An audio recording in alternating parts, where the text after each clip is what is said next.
anibersaryo ng Million People March at kasabay ng paggunita ng bansa sa Araw ng Mga Bayani, ay muling nagtipo ng grupong Bagong Alyansa Makabayan o Bayan at iba pang mga kaalyadong grupo upang muling ipahayag ang kanilang pagtutol sa pork barrel at pagtuligsa sa umuugong na usapin ng term extension ni Pinoy. Dahil sa kanyang pandarahas, lalo lamang tayong mag-aaklas laban sa kanyang korap at mahirap na gobyerno. Mula Mindiola, nagmarcha ang grupo patungong Luneta at nagdaos ng maikling programa na may temang Stand Up, Sign Up, Abolish All Pork. Ang mga militante at civil society groups ay may kanya-kanyang pakulo kung paano may pararating ang kanilang mga mensahe. Agaw pansin ng higanting effigy na kulay ginto, may korona at may salamin pang katulad ng kay Pangulong Aquino. Narito din ang ilang mga personalidad at dating beauty queen na si Isabel Lopez.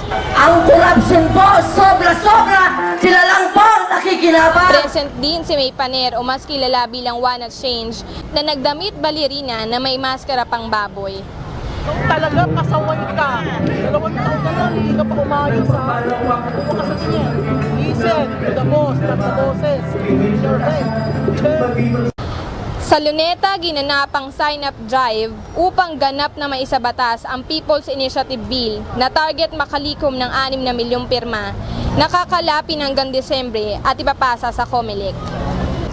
Ang People's Initiative Bill ay naglalayong tuluyang buwagin ang lahat ng uri ng pork barrel at kung sino mang lalabag dito ay maaaring ikulong ng 6 na taon at 1 o 10 araw o tuluyang pag-alis ng karapatan sa pwesto.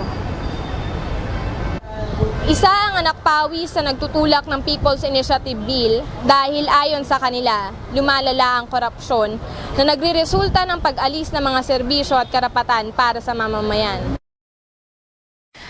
Ayon sa aking panayam sa ilan sa mga kawani ng gobyerno, iginiit nila na dapat ibasura ang DAP dahil nakikita raw nila na inililihis ng DBM ang pondo at ibinibigay lamang sa mga politikong kaalyado.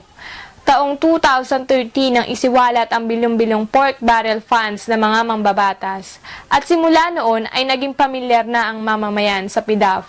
Kamakailan lang ay sinampahan na ng kasong plunder ang pinaghihinalaang pork barrel scam mastermind na si Janet Lim Napoles at ilang mga senador na dawit sa alegasyon.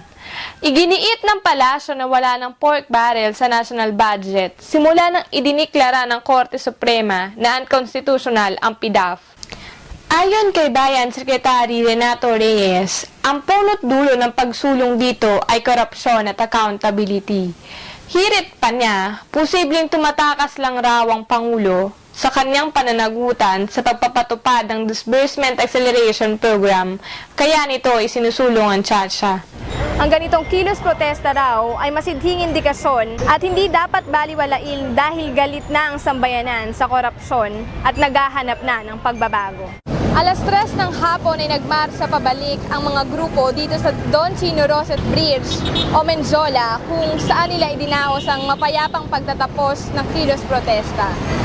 Pansamantalang naapektuhan ang daloy ng trapiko, ngunit makalipas ang 40 minuto ay umalis na rin ang alyansa ng mga demonstrador at nanatiling maayos ang lahat.